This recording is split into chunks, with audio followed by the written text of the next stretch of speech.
ಯಾವಾಗ M K Nagaraja GHPS GJP. Okay.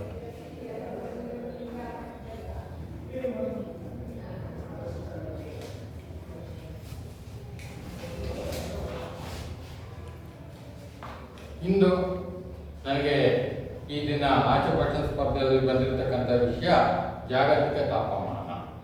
ಅಂದರೆ ಇದನ್ನು ಇಂಗ್ಲೀಷಲ್ಲಿ ಗ್ಲೋಬಲ್ ವಾರ್ಮಿಂಗ್ ಅಂತ ಹೇಳಿ. ಜಾಗತಿಕ ತಾಪಮಾನ ಅಂದರೆ ಏನಪ್ಪ ಅಂದರೆ ಇಡೀ ವಿಶ್ವದಲ್ಲಿ ತಾಪಮಾನ ಹೆಚ್ಚಾಗೋದು.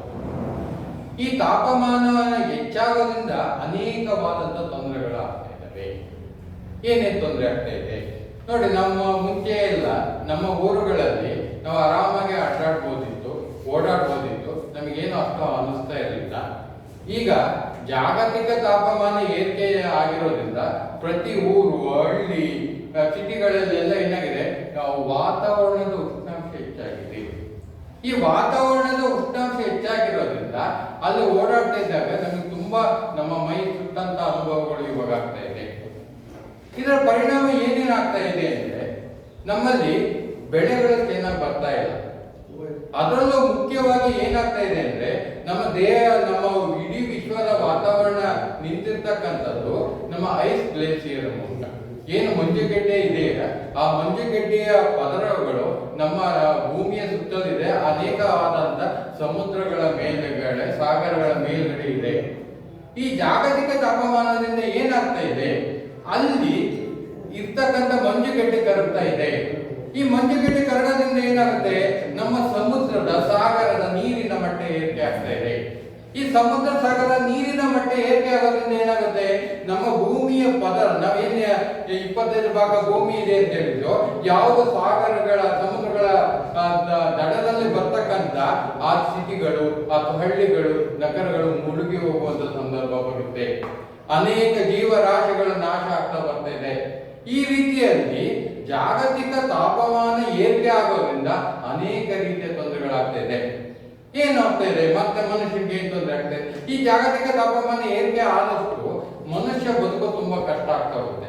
ಯಾಕೆಂದ್ರೆ ಮನುಷ್ಯನ ದೇಹದ ಉಷ್ಣಾಂಶ ನಾವು ಎಷ್ಟು ಇರಬೇಕು, 37 ಡಿಗ್ರಿ ಸೆಲ್ಸಿಯಸ್ ಅಂತ ನಾವು ಏನ್ ಹೇಳ್ತೀವಿ, ಅದೆಲ್ಲರೂ 40-42 ಡಿಗ್ರಿ ಸೆಲ್ಸಿಯಸ್ ಅಷ್ಟು ಹೋದಷ್ಟು ಏನಾಗ್ತಿದೆ, ಮನುಷ್ಯನ ಸಾವು ಆಗ್ತಾ ಇದೆ. ಇವತ್ತು ನಾವು ಗಮನಿಸಿರ್ಬೋದು, ನಮ್ಮ ದೇಹದ ಉತ್ತರ ಭಾರತದ ಭಾಗದಲ್ಲಿ ಅನೇಕ ಜನ ಈ ಬಿಸಿಲಿನಿಂದ ಸಾಯ್ತಾ ಇದ್ದಾರೆ.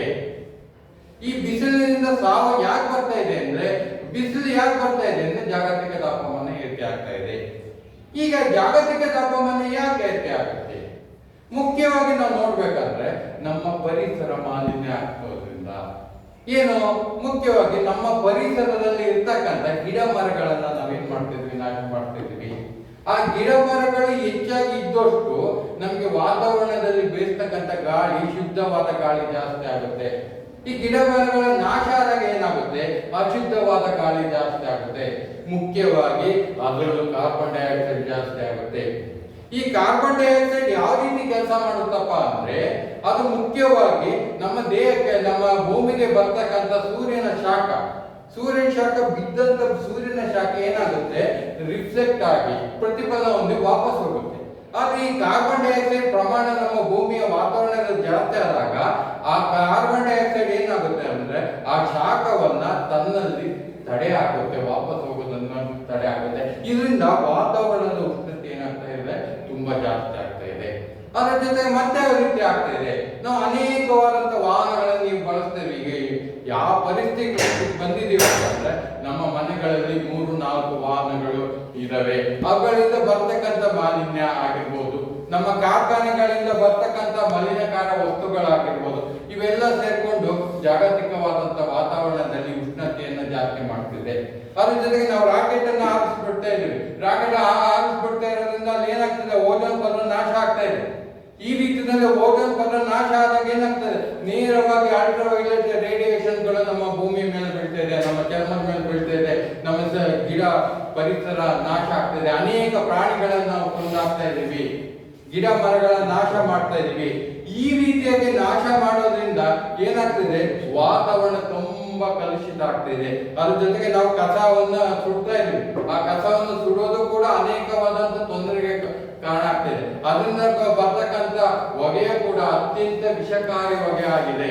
ಇದರಿಂದ ಏನಾಗ್ತಾ ಇದೆಯಪ್ಪ ಅಂದ್ರೆ ವಾತಾವರಣ ಸಂಪೂರ್ಣವಾಗಿ ಕಲುಷಿತವಾಗಿ ಜಾಗತಿಕ ತಾಪಮಾನ ಏರಿಕೆ ಆಗ್ತಾ ಇದೆ. ಈ ಜಾಗತಿಕ ತಾಪಮಾನ ಏರಿಕೆ ಆಗೋದನ್ನ ನಾವು ತಪ್ಪಿಸ್ತಾ ಇದ್ರೆ ಮುಂದಿನ ದಿನಗಳಲ್ಲಿ ನಾವೆಲ್ಲ ಬದುಕುವುದು ತುಂಬಾ ಕಷ್ಟ ಆಗುತ್ತೆ ಅಂತ ಹೇಳ್ತಾ ಈ ಒಂದು ಮಾತಾಡೋಕೆ ಅವಕಾಶ ಮಾಡಿಕೊಡ್ತಾ ಎಲ್ಲರಿಗೂ ಒಂದು ನನ್ನ ಮಾತುಗಳನ್ನ